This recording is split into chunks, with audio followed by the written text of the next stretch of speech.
Good afternoon बच्चों, good afternoon. मैं हूं professor Hareram Sinha from university of Delhi और आज के इस लेक्चर में मैं आप लोगों के साथ लाइफ साइकिल हाइपोथेसिस और उससे आपके एग्जाम यानी गेट इकोनॉमिक्स में आने वाले क्वेश्चन को मैं डिस्कस करूंगा। तो बच्चों बिना देर के हुए चलते हैं स्क्रीन पे, लेकिन उसके पहले आपसे एक रिक्वेस्ट है कि यदि आप इस चैनल पर नए हैं तो चैनल को सब्सक्राइब करके बेल आइकन दबाना ना भूलें।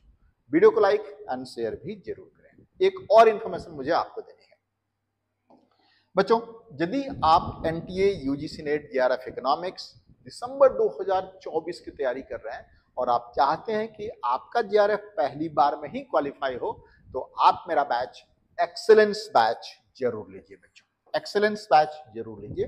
और यदि आप GATE and IIT JAM economics यूटी पीजी इकोनॉमिक्स 2025 की तैयारी कर रहे हैं तो आप मेरा बैच ब्रह्मास्त्र 2 ले सकते हैं बच्चों। इन दोनों कोर्सेज पे मैं आप लोगों को दे रहा हूं video lecture, live lecture, PDF notes, practice के लिए question, mock test and personal mentorship. और एक और खास बात, दोनों कोर्सेज पे अभी आप लोगों को मिल रहा है 30% का डिस्काउंट बच्चों। कितने का? 30% का डिस्काउंट, यानी 10,000 का कोर्स आपको 7,000 में और 15,000 का कोर्स आपको 10,500 में मिल रहा है। तो फिर देर मत करिए, आज ही आप इको पाठशाला का ऐप डाउनलोड करिए और लग जाइए अपने सपनों को साकार करने। चलिए बच्चों अब देखते हैं कि लाइफ साइकिल हाइपोथेसिस क्या है। चलिए बच्चों, लाइफ साइकिल हाइपोथेसिस को फ्रैंको मोडिग्लियानी ने दिया था बच्चों, और उनका मेन मकसद ये था कि बताना कि किस तरीके से एक इंडिविजुअल अपनी कंजम्पशन को पूरे लाइफ भर स्मूथ रखना चाहता है। ऐसा नहीं कि आज मेरे पास पैसा है, मैं नौकरी कर रहा हूं तो मैं एरोप्लेन से सफर कर रहा हूं और कल को मेरी नौकरी छूट गई तो फिर से मेरे साइकिल पे आ जाऊंगा। इनका ये कहना था कि जो कंज्यूमर होता है ना, या एक इकोनॉमिक एजेंट होता है, इंडिविजुअल होता है, वो मोस्ट रैशनल इंडिविजुअल होता है और वो चाहता है कि उसका जो भी कंजम्पशन लेवल हो स्मूथ चले थ्रू आउट द लाइफ। यानी यहां पे मैं आपको बताना चाहता हूं बच्चों, यहां पे मैं आपको बताना चाहता हूं कि आपका जो लाइफ साइकिल हाइपोथेसिस है ना बच्चों, life cycle hypothesis, life cycle hypothesis, hypothesis of consumption क्या बताने की कोशिश करता है बच्चों? क्या बताने की कोशिश करता है कि how consumer tries to smoothen his consumption, his or her consumption throughout his life. मतलब कैसे एक इंडिविजुअल अपनी कंजम्पशन को एक स्मूथ रखना चाहता है, एक बराबर रखना चाहता है डिफरेंट फेजेस ऑफ लाइफ। यहां पे मैं उसको लिख देता हूं। So it tries to explain how, ध्यान से सुनना बच्चों, it tries to explain how it tries to explain how an economic agent smoothen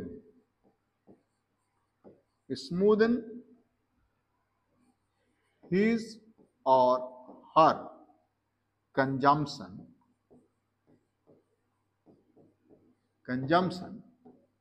throughout his life,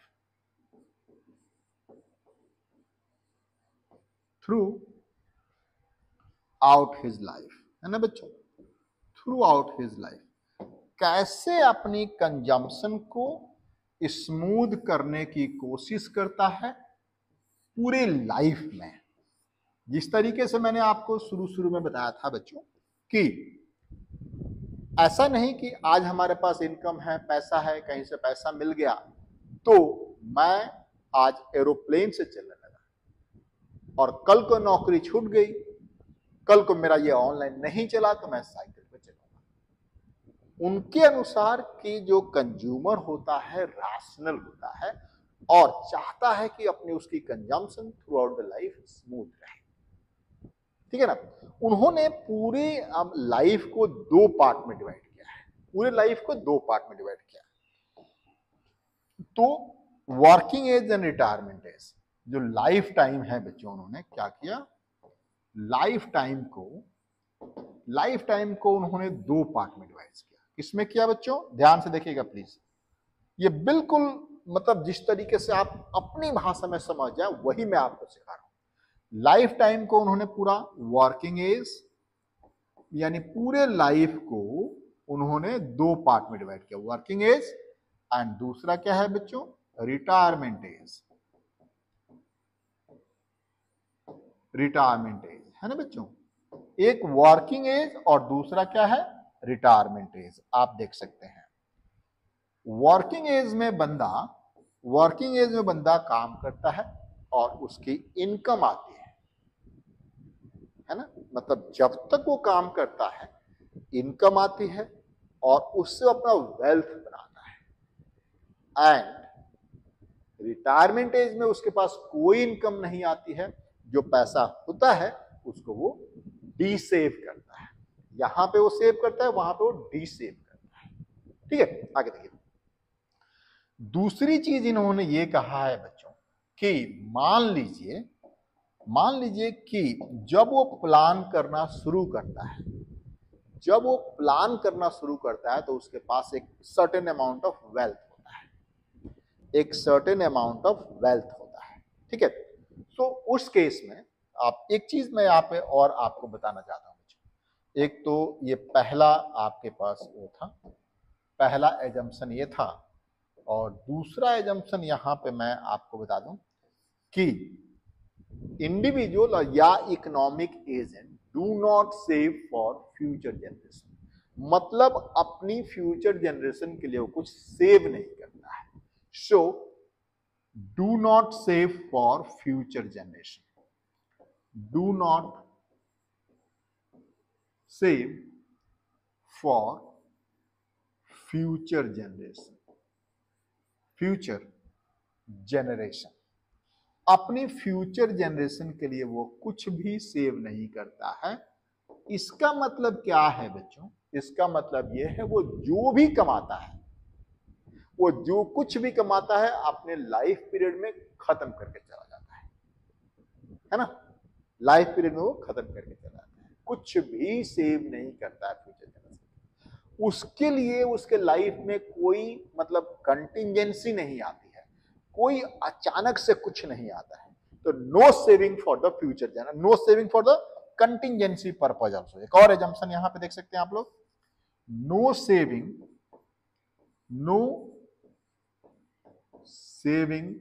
for contingency purpose,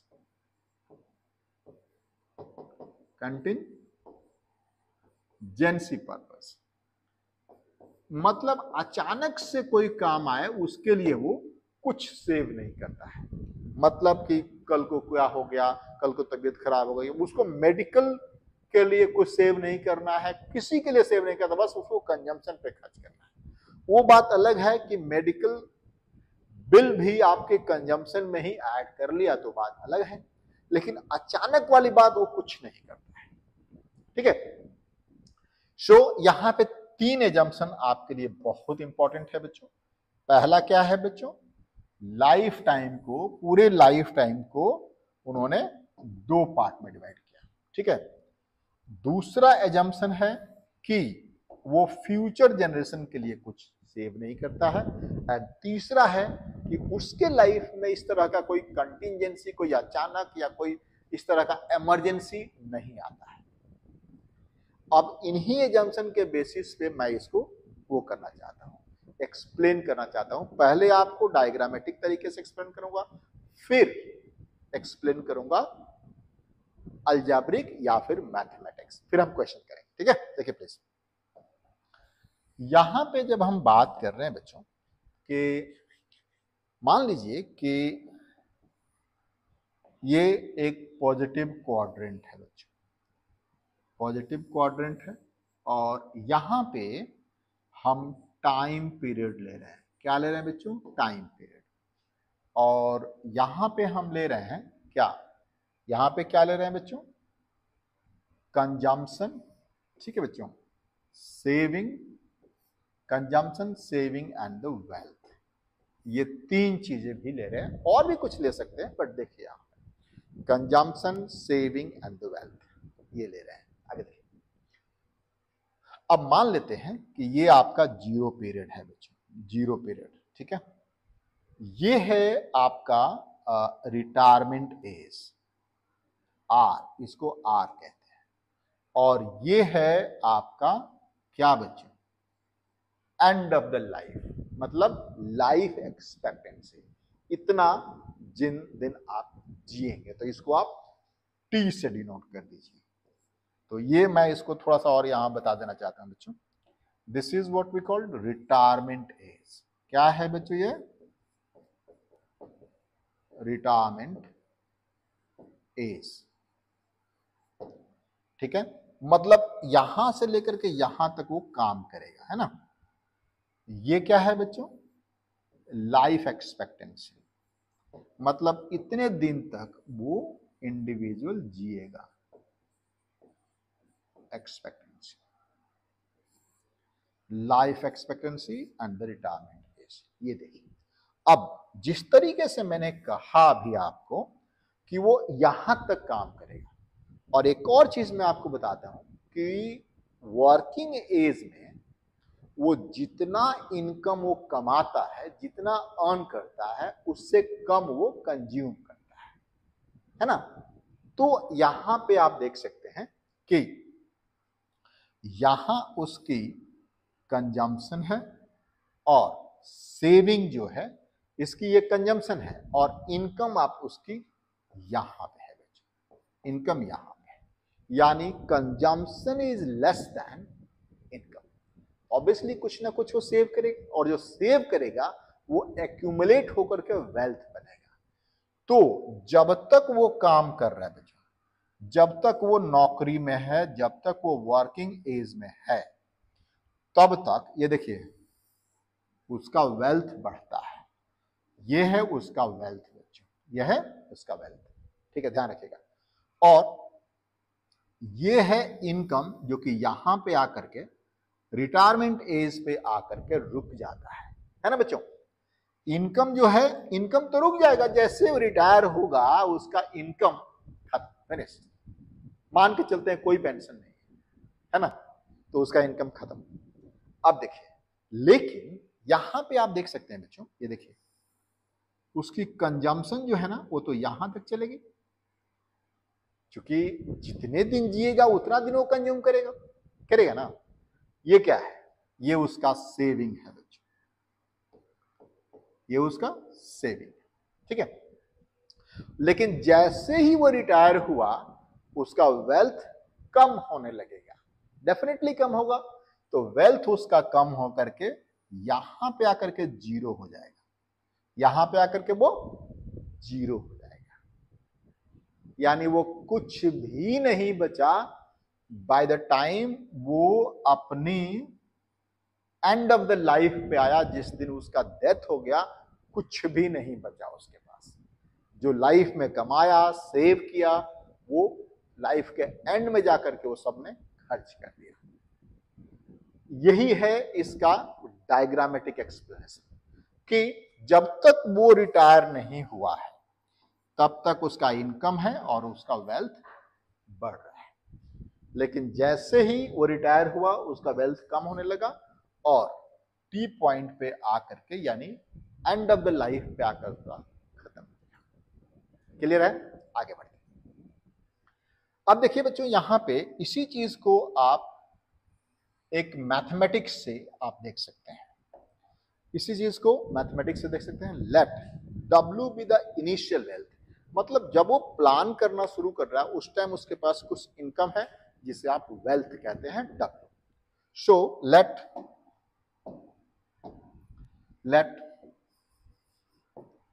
W be the initial wealth, initial wealth, है ना बच्चों, initial wealth, WB the initial wealth, ठीक है बच्चों। और जिस तरीके से मैंने बताया R be the retirement as, be the retirement as. अब रिटायरमेंट एज का मतलब आप क्या समझते हैं? मतलब आज से 20 साल तक वो काम करेगा, 20 साल के बाद रिटायर हो जाएगा। R be the retirement as, ठीक है, retirement age. And T be the life expectancy, be the life expectancy,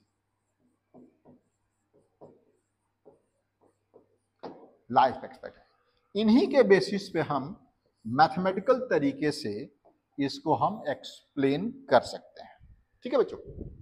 तो देखिए आपके पास, उसके पास कितना पैसा होता है और कैसे वो पूरे लाइफ को एक एवरेज कंजम्पशन पे जीता है, देखिए। सो आप अच्छी तरीके से जानते हैं बच्चों, अभी हमने बताया कि उसके पास W वेल्थ है, प्लस एक एग्जांपल भी दूंगा, प्लस आज से 20 साल यानी R ईयर्स तक वो काम करेगा और इनकम पर ईयर Y है। तो उसकी एवरेज इनकम जो हो गई, एवरेज कंजम्पशन जो हो गया, कितना हो गया बच्चों? ये देखिए कंजम्पशन कितना हो गया उसका, W प्लस RY/T। यानी इसको एक एग्जांपल से ले लीजिए, मान लीजिए कि उसके पास 20 लाख रुपया पहले है, प्लस 20 ईयर वो काम करेगा बच्चों, प्लस आज से वो 20 ईयर्स तक वो काम करेगा और इनटू 1 लाख रुपया पर ईयर, ठीक है, divided by T, life expectancy मान लेते हैं कि 80 साल है, तो 80 साल, तो यही उसका एवरेज कंजम्पशन हो जाएगा बच्चों, बता दें आपको। तो इसमें आप देख सकते हैं, यहां पे देखिए, उसको भी हम करेंगे एक साथ ही।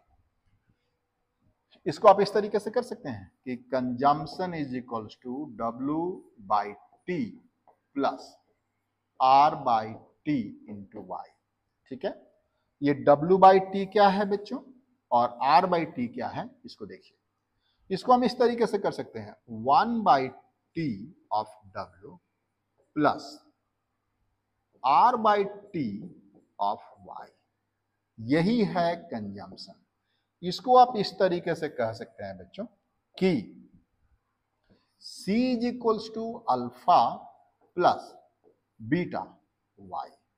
इसको आपने अल्फा मान लिया, है ना बच्चों, और इसको आपने बीटा मान लिया। और कहने का मतलब ये है कि कंज्यूमर अपनी पूरे लाइफ में कंजम्पशन को स्मूथ बनाने के लिए अपने इनिशियल वेल्थ का अल्फा प्रोपोर्शन खर्च करता है एंड पर ईयर इनकम का वो बीटा प्रोपोर्शन खर्च करता है। आई रिपीट अगेन कि एक इंडिविजुअल अपनी कंजम्पशन को पूरे लाइफ में स्मूथ बनाने के लिए अपने इनिशियल वेल्थ यानी W का अल्फा प्रोपोर्शन खर्च करता है एंड पर ईयर इनकम का वो बीटा प्रोपोर्शन खर्च करता है, ठीक है। यहां पे वही एग्जाम्पल हम आपको यहां पर भी यहां दे सकते हैं। देख लीजिए कितना हुआ, ये 20 लाख उसके पास पहले है और वो अगले 20 साल में वो 20 लाख कमाएगा। कितना हो गया बच्चों? 40 लाख हो गया, डिवाइडेड बाय 80 यानी 50,000 रुपया हर साल वो खर्च करेगा। कितना खर्च करेगा बच्चों? उसका एवरेज कंजम्पशन या फिर अपनी लाइफ भर कंजम्पशन को स्मूथ बनाने के लिए वो पर ईयर 50,000 रुपये खर्च करेगा। आई होप आप लोगों को ये बात समझ में आई। अब इस पे कुछ क्वेश्चंस कर लेते हैं बच्चों। देखिए क्वेश्चन क्या है, बहुत इजी है क्वेश्चंस, इस पे आप देख सकते हैं बच्चों। देखिए प्लीज, जो हमने एग्जाम्पल दिए हैं उसी तरह के क्वेश्चन भी हमने दिए हैं। एज्यूम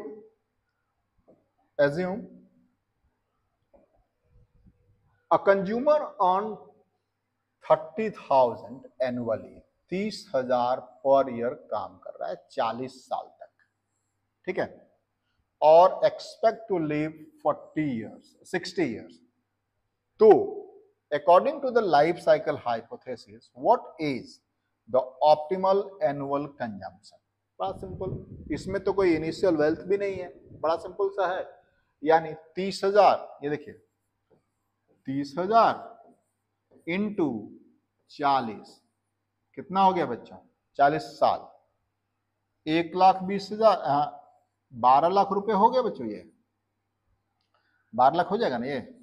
यस, 12 लाख हो गया। और 12 लाख को आप 60 साल में डिवाइड कर दीजिए। एनुअल पूछ रहा है, एनुअल पूछ रहा है, तो 60 साल में उसको आप डिवाइड करिएगा तो क्या आएगा बच्चों? 60 साल में आप डिवाइड कर दीजिए 12 लाख को, 12 लाख को 60 साल में डिवाइड कर दीजिए तो कितना बचेगा? 60 साल में डिवाइड करेंगे तो ये कैंसिल हो गया और ये कितना हो गया? ये कैंसिल हो गया, 6 दूना 12, यानी आप देख सकते हैं कितना? $20,000 वो पर ईयर खर्च करेगा। क्या आंसर है बच्चों इसका? इसका आंसर यहां पे हो गया $20,000। क्लियर है बच्चों? ये बात समझ में आ गई? आगे देखिए next question. Next question, as per expect a person expect to live for 70 years, 70 साल जीने की है वो, और हर साल वो $50,000 कमा रहा है बच्चों। 40 साल तक $50,000 कमा रहा है उसका, और कुछ भी इनहेरिटेंस नहीं है। मतलब वो कुछ भी अपने फ्यूचर के लिए, अपने पब्लिक के लिए, अपनी फैमिली के लिए वो कुछ छोड़ के नहीं जा रहा है। तो उसका एनुअल कंजम्पशन क्या होगा? क्वेश्चन है what will be the persons consumption per year. तो बड़ा सिंपल सा है, 50,000 है ना बच्चों, 50,000 इंटू 40 कितना हो गया बच्चों? बता सकते हैं आप लोग कितना हो गया बच्चों? 20 लाख हो गया बच्चों। ये 20 लाख हो गया, और 20 लाख को आप 70 से डिवाइड कर दीजिए, 20 लाख को आप 70 से डिवाइड कर दीजिए, आपको जो भी वैल्यू आएगी आप निकाल लीजिएगा, उसमें कहीं कोई दिक्कत नहीं है।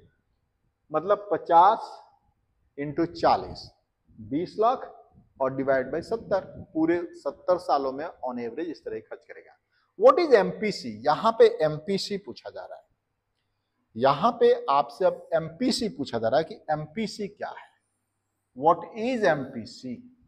ये बड़ा सवाल है कि एमपीसी क्या है। तो देख लीजिए, मैं आपको बता रहा हूं एमपीसी क्या है। हमने बताया था ना बच्चों, आर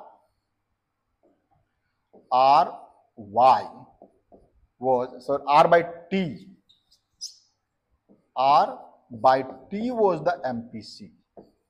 याद होगा बच्चों आप लोगों को, MPC हमने यहां पे बताया था, ये देखिए प्लीज, हमने यहां पे बताया था, ये देखिए हमने यहां पे बताया था बच्चों कि ये वाली जो वैल्यू है R by T is MPC, beta is the MPC।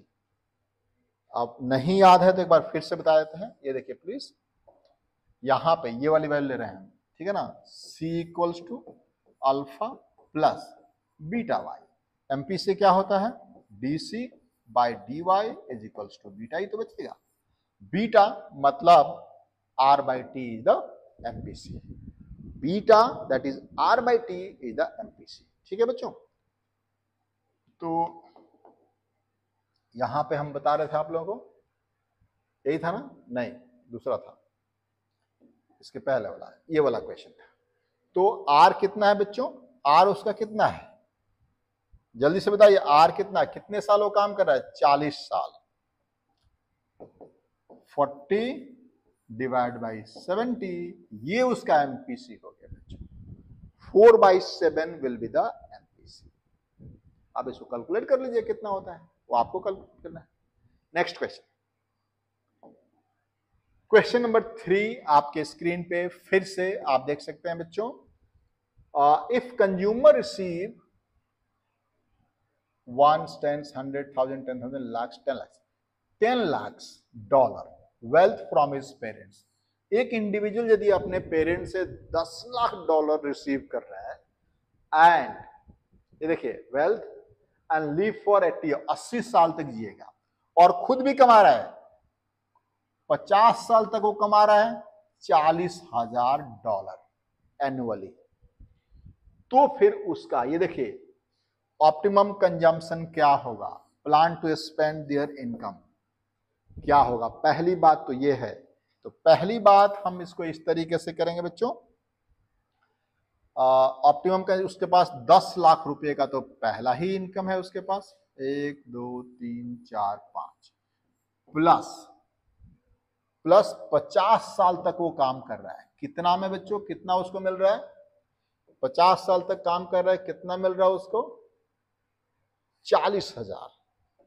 कितना मिल रहा है बच्चों उसको, 40,000 डॉलर, 40,000 डॉलर मिल रहा है। ये उसको कितना हो गया, डिवाइडेड बाय कितने साल जी रहा, 80 साल। ये उसका हो गया क्या बच्चों, आपके पास एनुअल कंजम्पशन हो गया उसका, एनुअल कंजम्पशन प्लान। तो कैलकुलेट भी कर लेते हैं थोड़ा। 10 लाख ये है और ये कितना होगा, ये कितना होगा, 4 5 20, तो इसको कैलकुलेट कर लीजिए। 10 लाख 1 2 3 4 5 1 2 3 4 5, ठीक है बच्चों। 10 लाख प्लस ये कितना हुआ, 20 तो यही हो गया और 20 लाख हो गया बच्चों, राइट। तो 10 लाख ये, 20 लाख ये, 30 लाख डिवाइडेड बाय 80, यानी अब देखिए यहां पे, यानी 30 लाख डिवाइड बाय 80। अब जो भी आए ये आपका एनुअल कंजम्पशन है, उस इंडिविजुअल का एनुअल कंजम्पशन है। दूसरा क्वेश्चन क्या है बच्चों, यहां पे दूसरा क्वेश्चन क्या है, दूसरा क्वेश्चन देखिए, what fraction of the parental income he or she spend every year. अब पेरेंटल इनकम का कितना फ्रैक्शन वो खर्च करता है। जैसे मैंने आपको शुरू में बोला था ना कि अपने इन कंजम्पशन को स्मूथ करने के लिए वो alpha proportion of parental income या इनिशियल वेल्थ वो खर्च करता है एंड बीटा प्रोपोर्शन वो पर ईयर इनकम का खर्च करता है। तो अल्फा क्या होता है बच्चों, आपको पता है, याद है यहां पे अल्फा क्या था, अल्फा क्या था, W/T, that is 10 lakh bye 80। ये हुआ उसका this proportion of parental income. इसको आपको कैलकुलेट करना है, 10 लाख डिवाइड बाय 80 ईयर्स, ये हुआ उसका पेरेंटल इनकम। नेक्स्ट क्वेश्चन बच्चों,